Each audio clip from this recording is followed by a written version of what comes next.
I never thought my life would unravel the way it did. My husband and I were struggling with something deeply personal, something most couples don't like to talk about. We couldn't conceive. It felt like a silent battle, one we fought behind closed doors, pretending everything was fine when, inside, I was breaking. But nothing could have prepared me for what happened next. My father-in-law was always present. Too present, if I'm being honest. He had this way of looking at me, this piercing gaze that made my skin crawl and my cheeks burn. He was a powerful man, a patriarch who commanded respect wherever he went. But behind that respectable facade, there was something darker, something unsettling. One evening, after another failed doctor's appointment, my husband was despondent. He barely looked at me during dinner, his frustration and disappointment weighing heavily in the room. After he went to bed, I stayed in the living room, lost in my thoughts. That's when my father-in-law entered, his footsteps deliberate and heavy. "You're upset," he said, his voice low and smooth. I nodded, not trusting myself to speak. He sat down beside me, too close for comfort.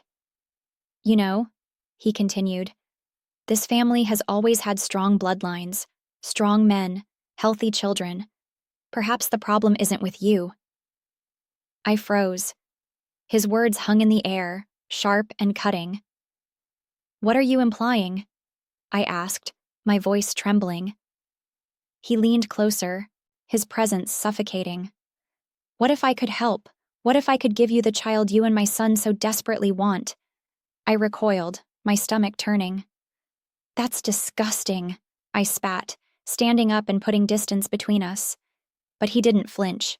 He simply smiled, a slow, calculated grin that sent chills down my spine. "Think about it," he said, standing up and towering over me. "This family's legacy depends on it, and no one ever has to know." I didn't sleep that night. His words played on repeat in my mind, a sickening loop that I couldn't escape. The next morning, I tried to tell my husband, but he was already out the door, his job consuming every ounce of his energy. And besides, how could I even begin to explain what his father had suggested? Days turned into weeks, and the tension in the house grew unbearable. My father-in-law's presence became a constant reminder of his offer. Every time our eyes met, I felt his unspoken words lingering between us. And then one evening he cornered me again. "Have you thought about what I said?" he asked, his tone calm but insistent. "No," I replied firmly, my voice laced with anger. "And I never will." He stepped closer, his eyes narrowing. "Do you really want to waste years trying to conceive, watching your marriage fall apart? Because that's what will happen.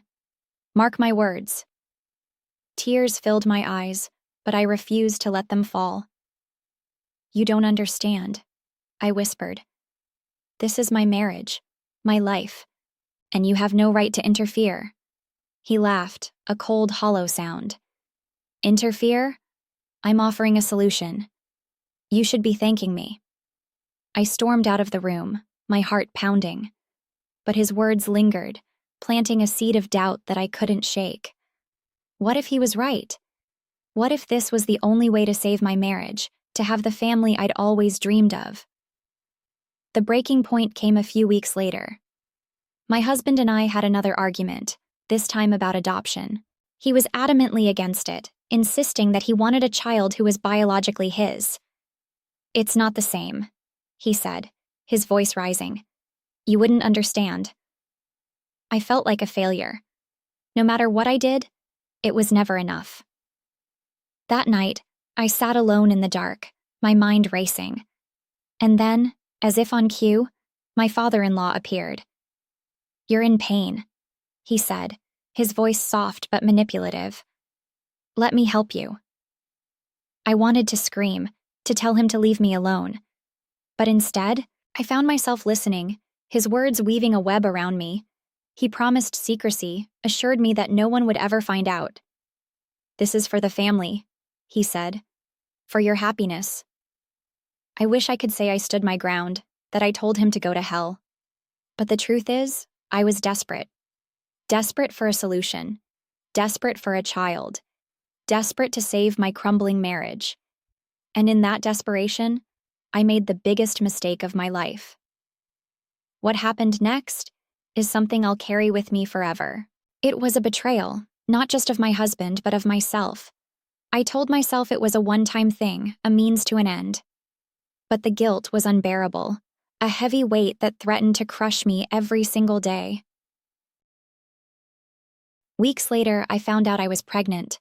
My husband was overjoyed, his anger and frustration melting away. For the first time in months, we were happy. But that happiness was built on a foundation of lies, and I knew it wouldn't last. My father-in-law, of course, was smug. "I told you I could help," he said, his eyes gleaming with satisfaction. I avoided him as much as possible, but his presence was a constant reminder of what I'd done. As my pregnancy progressed, the tension in the house only grew. My husband began to notice my discomfort around his father, and questions started to arise. "Is something going on?" he asked one evening, his eyes searching mine for answers. "No," I lied, forcing a smile. "I'm just tired." But the truth has a way of coming out, no matter how deeply you try to bury it. And when it did, it shattered everything.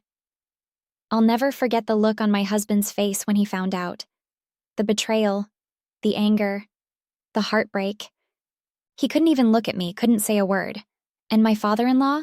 He acted as if he'd done nothing wrong, as if he'd been some kind of savior. The fallout was catastrophic. My husband left, unable to forgive me or his father. The family was torn apart, and I was left alone, carrying the weight of my choices. Now, as I hold my child in my arms, I'm filled with conflicting emotions. Love, guilt, regret. This isn't the life I envisioned, but it's the life I have. And every day, I'm reminded of the price I paid for my desperation.